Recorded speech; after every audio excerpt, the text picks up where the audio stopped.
Hello friends, I'm Renuka. Welcome back to my channel and welcome to series Sunny Side Up. So last year I started this series for making more sunny cards, tropical cards, summery cards. So I just want to add one card in this series. I use here paper smooches, stamps and dies, and these two paper pads. If you saw my haul before, I make a video where I got this paper pad from AC More, and I will use one more paper pad from Trimcraft.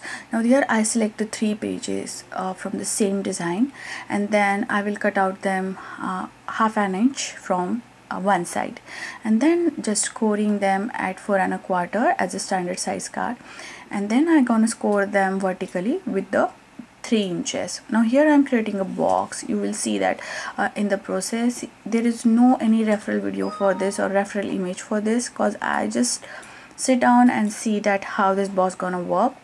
I suggest you go ahead and do it same way. Don't measure your direction, don't measure your things and give them a proper direction.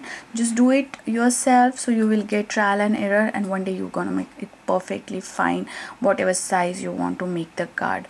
So after this I decided to just fold 1/4 of the inch, and I will trim off the upper part, that is 3. Now you can, at this moment you can measure out everything. If you have a scoring board like me, you don't have to measure and draw everything. You can just directly do that. And then I will make some cuts. Where is the 3-inch side here?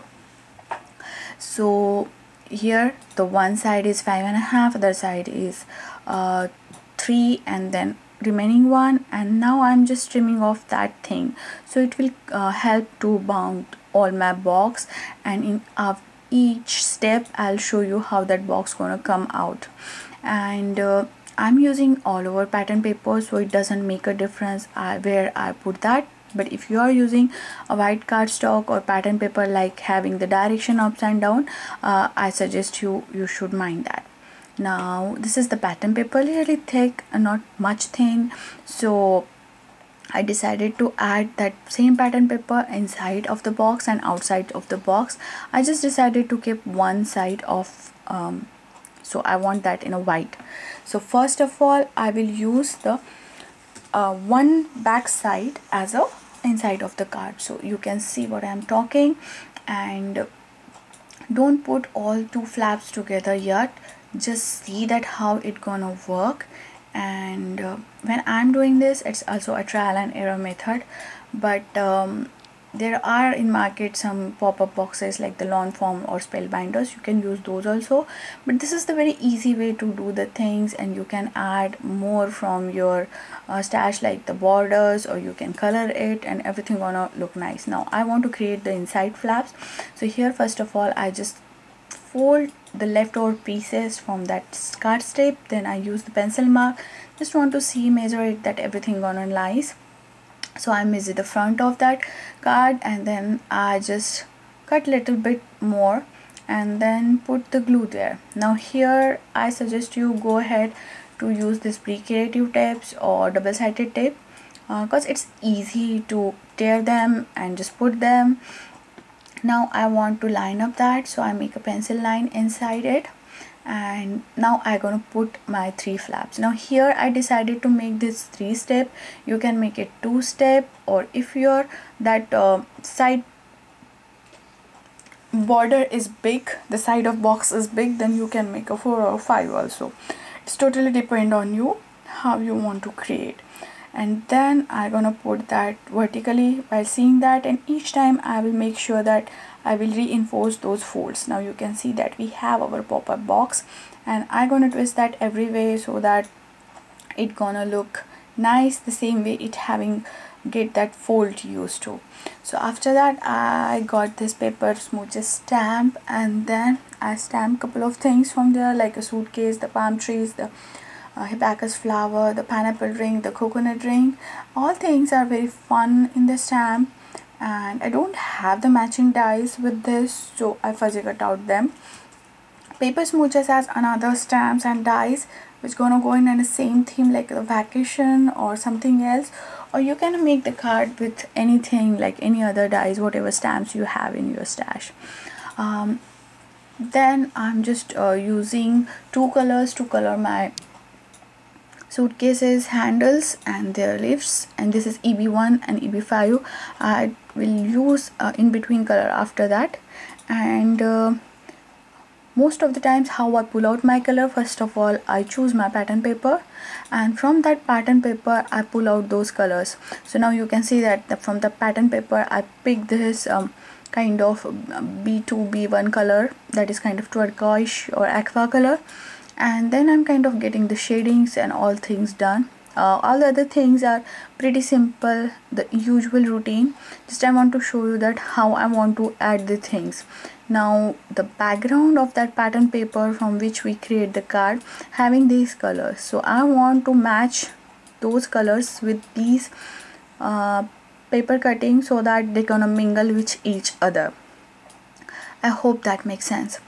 And technique is very simple. Light is the first, then middle color, and then the darkest, and then you can use your blender or you can use the lightest color for it to just get through and kind of clean and smooth effect on that.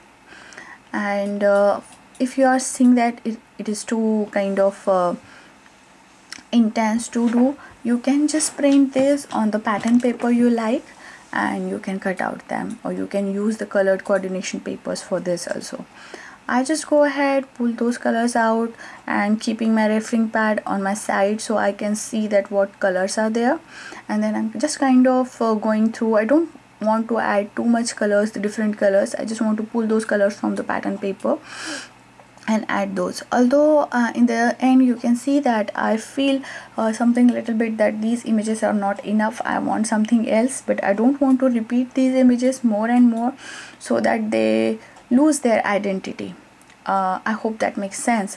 If there are a bunch of suitcases, so you can't put more suitcases there, so it will like your eye gonna move here from there. You need to focus, so that focal point, by adding only one element you will get there. Then just adding a little bit of shading using same shades. Each time I pull out my color I put the cap there, or so that you can see the colors if someone is interested in exact coloring.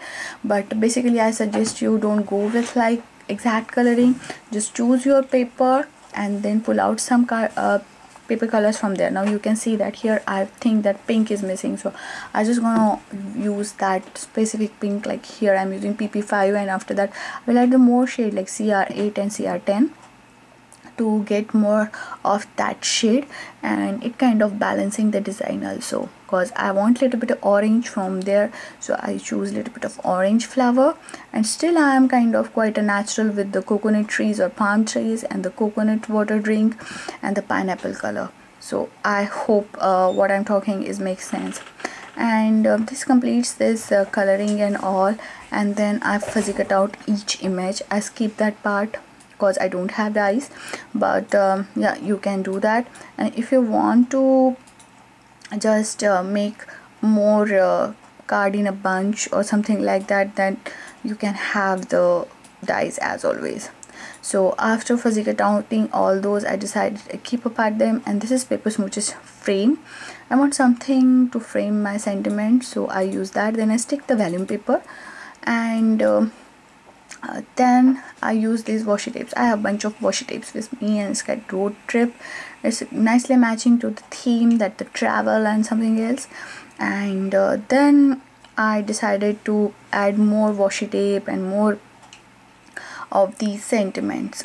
These two sentiments come in a stamp, is out from Paper Smooches, so I only use the Paper Smooches stamp, and rather than that I use the pattern paper and a little bit of washi tape. It's kind of same color and theme.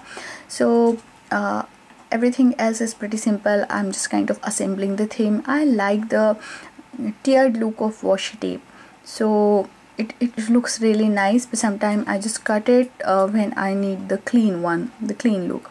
And I add this washi tape like all over it, like Life is a Journey, that bicycle and everywhere. And the washi tape have the tendency that you can see through them, so I'm not losing my pattern there. You can see the pattern paper behind the washi tape. So that is the awesome thing about the washi tapes. And if you don't want to use the washi tapes and other, you can distress all your white card, and then you can cut out these panels and make a card as you like. Or if you want to make this from the double-sided cardstock, that gonna awesome idea. You can use the bigger or smaller prints, or you can use the scrapbook paper for that also. And if still you are not comfortable with making this DIY pop-up box, I suggest you just go ahead with your printer paper and cut out some and make a box. And if you like that size of box, just measure that thing and then do it the same way on the main paper, like your pattern paper or scrapbook paper. Now after putting that stamp, I make a trail. It's kind of not seen through properly, so I'll make that again. But yeah, then I just want to stick all this stuff together. I'm using couple of paper smooches, curly dies there. Here you can see that I'm not much distressing anything, and I'm using distress oxides or colors. And sometimes I need little bit white in that for just giving little bit balance to match out the everything, because my die cutouts having the white line all around them, so it kind of give me that room for white also. And after that, I have all those small leftover pieces from the acetates I have or the packaging I have, and then I use those. And this time I'm using the Lawn Fawn glue, and it's quite a nice glue. I'm quite happy with it. You need little bit time to dry, but it's not that much. You don't have to wait for a ton of times here. And then I'm adding more and more things. So then I pull out some of these dies from the paper smooches, and I use the pattern paper here. I use pattern paper from Trimcraft, and it's Crush Paradise.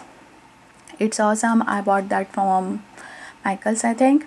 And then I use the paper smooches wavy dies, and then add little bit of ink there, because I don't want to use the blue cardstock here, because it kind of stand out and I want little bit muted look. So then I put that waves there. So this completes card. Then I had a little bit of that glasses there, and so you have a pop-up box. The same time, in the back you can write the message whatever you want. And there are many ways to make the DIY envelope for these boxes or cards. I will make one envelope for this very soon, and so posted the video. But up till then, you can watch the other videos where I make the DIY envelopes for any size card, and you can just go through that and you will get the same kind of reference for that. So I hope you enjoyed this pop-up box. It's quite an easy one. If you like it, subscribe to my channel, give a thumbs up. I love to read all your comments. Lots of love from all your guys. Keep me making more videos in future. So thank you for watching, thank you for appreciating, thank you for everything, and thank you for watching this long video and taking time for that. So until the next crafty project, have a crafty life. Bye bye.